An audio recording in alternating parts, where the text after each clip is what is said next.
नमस्कार बंधुरा ऐशिर मार रान्नाघरे एक नतून रेसिपिते आपनादेर सबाइके स्वागत। आज आपनादेर संगे शेयर करब मुचमुचे झाल झाल एकटू अन्य स्वादेर चिड़े भाजार रेसिपि। सन्ध्यार आड्डाय चायेर साथे किन्तु जास्ट फाटाफाटी लागे एई झाल झाल चिड़े भाजाटा खेते। एटा बानिये आपनारा 10 থেকে 15 दिन किंबा तार थेकेও बेशी समय पर्यन्त स्टोर करे रेखे दिते पारेन। ताहले चलुन रेसिपिटा किभाबे बानाई सेटा देखे नेওয়া যাক। प्रथमेই আমি এক বাটি পরিমাণ চিড়ে নিয়েছি। এখানে পাতলা চিড়েটা ব্যবহার করলে সবথেকে বেশি ভালো হয়, তবে আমি এখানে পাতলা যে মাঝারি সাইজের চিড়েটা পাওয়া যায় সেটা ব্যবহার করছি। একটু মোটা ধরনের যেটা আমরা চিড়ের পোলাও খেয়ে থাকি সেই চিড়েটা ব্যবহার না করলেই ভালো হবে। চিড়েটা ভাজবার আগে চিড়েটাকে আমি একটা এরকম ছাঁকনির সাহায্যে চেলে নিয়ে তারপরে কিন্তু চিড়েটাকে ভাজবো। চিড়েটা যখন চেলে নেওয়া হবে তারপর দেখবেন অনেকটা পরিমাণে কিন্তু নোংরা বার হবে। আর চিড়ের মধ্যে যে গুঁড়ো গুঁড়ো দানা দানা ছোট ছোট চিড়ে থাকে সেগুলো যদি চেলে নেওয়া হয় তাহলে কিন্তু চিড়ে ভাজার সময় পুড়ে যাবে না, খেতে কিন্তু বেশি ভালো লাগবে।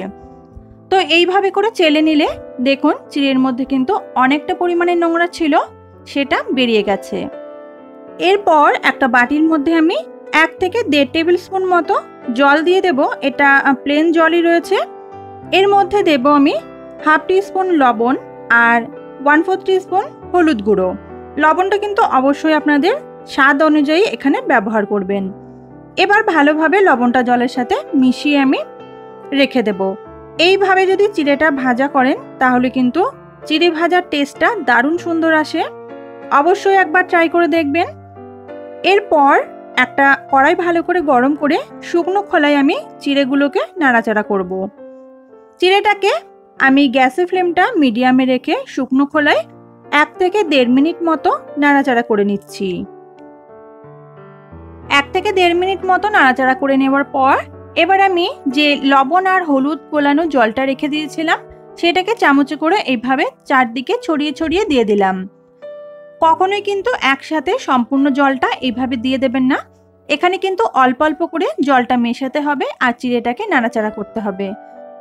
চামচ দিয়ে যদি দিতে অসুবিধা হয় তাহলে হাত দিয়ে এইভাবে ছিটিয়ে ছিটিয়েও আপনারা চিড়ের মধ্যে হলুদ আর লবণের জলটা মেশাতে পারেন। এইভাবে বারে বারে হলুদ আর লবণের জলটা আমি দিতে থাকবো আর চিড়েটাকে নাড়াচাড়া করতে থাকবো। গ্যাসের ফ্লেমটা মিডিয়াম টু লোতে অবশ্যই কিন্তু এখানে রাখতে হবে।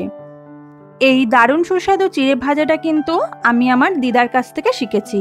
তবে ওনারা কি করতেন আগেকার দিনে মাটির কড়াই বা মাটির চাটুতে করে কিন্তু এই যে হলুদ আর লবণ মেশানো জলটা দিয়ে চিড়েটা নাড়াচাড়া করছি সেই স্টেপটা বিশেষ করে মাটির জিনিসেই তৈরি করতেন উনুনে। তো এখন যেহেতু মাটির জিনিসে রান্না করা প্রায় নেই, কোথাও এখন আর দেখা যায় না, তো সেজন্য আমি কড়াইতেই করছি। আর কড়াইতে করলেও কিন্তু এটা খেতে কিন্তু একই সুন্দর হয়, কোনো অংশেই কিন্তু আগের থেকে স্বাদটা কমে যায় না। তো এইভাবে চিড়েটাকে দিয়ে আমি প্রায় 5 মিনিট মতো মিডিয়াম টু লো ফ্লেমে রেখে নাড়াচাড়া করে নিয়েছি। দেখুন চিড়েটা খুব সুন্দরভাবে হয়ে গেছে নাড়াচাড়া করা। এবার এটাকে আমি একটা প্লেটের মধ্যে নামিয়ে রেখে দেব। আর চিড়ের কালারটা দেখুন দারুণ সুন্দর এসেছে। এবার চিড়েটাকে নামিয়ে নেওয়ার পর ওই কড়াইতেই আমি দিয়ে দিচ্ছি 2 টেবিল স্পুন সাদা তেল। আপনারা চাইলে এখানে সর্ষের তেলেও করতে পারেন। আর তেলটা কিন্তু এখানে একটু বেশি পরিমাণে দিতে হবে। দিয়ে দিলাম। তেলটা গরম হয়ে গেলে 1 মুঠো মতো চীনা বাদাম। বাদামটাকে ভালো করে একটু লাল লাল করে ভেজে নিতে হবে। বাদামটা ভালো করে ভাজা হয়ে গেলে বাদামগুলোকে আমি তুলে নেব। এর থেকে বেশি আর লাল করব না, তাহলে কিন্তু বাদামগুলো খেতে একটু তেতো তেতো লাগবে। বাদামগুলো তুলে নেওয়ার পর ওই তেলের মধ্যে দিয়ে দিচ্ছি হাফ টিস্পুন মতো আদা। আমি খুব সরু সরু আর একটু লম্বা লম্বা করে কেটে নিয়েছি। আর তার সাথে দিয়ে দেবো ওই একই রকমভাবে কেটে নেওয়া রসুন। আদা আর রসুনটাকে এরকম সরু সরু আর লম্বা লম্বা করে কেটে নিতে হবে। তারপর দিয়ে দিলাম স্বাদ অনুযায়ী কাঁচা লঙ্কা কুচি। ঝালটা যে যার স্বাদ মতো এখানে ব্যবহার করবেন। আর আপনারা চাইলে এখানে একটা শুকনো লঙ্কা কিন্তু ফোড়নেও ব্যবহার করতে পারেন। সামান্য একটু নাড়াচাড়া করে নেওয়ার পর একটা বড় সাইজের খুব সরু সরু করে স্লাইস করে কেটে নেওয়া পেঁয়াজ আমি এইভাবে হাত দিয়ে একটু ছাড়িয়ে দিয়ে দিলাম। যাতে পেঁয়াজের লেয়ারগুলো ছেড়ে যায়। এবার গ্যাসের ফ্লেমটা হাইতে করে দিয়ে পেঁয়াজটাকে ভালোভাবে ভেজে নিতে হবে। এই চিড়ে ভাজাটা যদি স্টোর করে রাখতে চান তাহলে কিন্তু অবশ্যই পেঁয়াজটাকে ভালোভাবে ভাজতে হবে।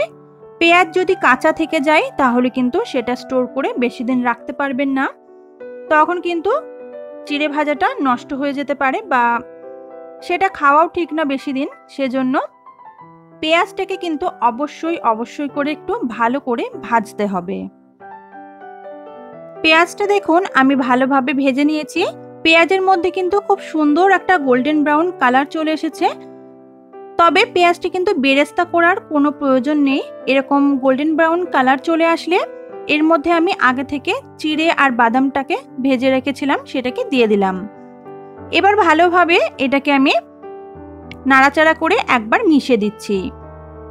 তারপর এর মধ্যে আমি দিয়ে দেব হাফ টিস্পুন মতো চাট মশলা। আপনারা যদি চাট মশলা ফ্লেভারটা পছন্দ না করেন তাহলে এখানে নাও দিতে পারেন, তবে দিলে কিন্তু খেতে বেশি ভালো লাগে। আর আপনাদের যদি এখানে একটু কারি পাতা দেওয়ার পছন্দ হয়, মানে কারি পাতার ফ্লেভারটা পছন্দ করেন তাহলে দিতে পারেন। আমি যেহেতু পেঁয়াজ রসুন আদা এই সমস্ত কিছু ব্যবহার করেছি সেজন্য আর কারি পাতাটা ব্যবহার করলাম না। এবার ভালোভাবে সমস্ত উপকরণ নাড়াচাড়া করে ভাজতে থাকবো।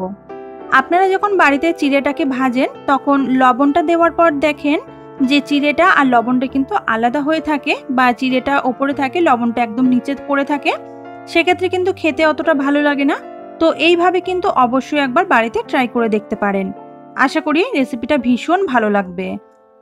এইভাবে নাড়াচাড়া করতে করতে আমি 3 থেকে 4 মিনিট মতো সময় নিয়ে চিড়েটাকে ভালোভাবে ভেজে নিয়েছি।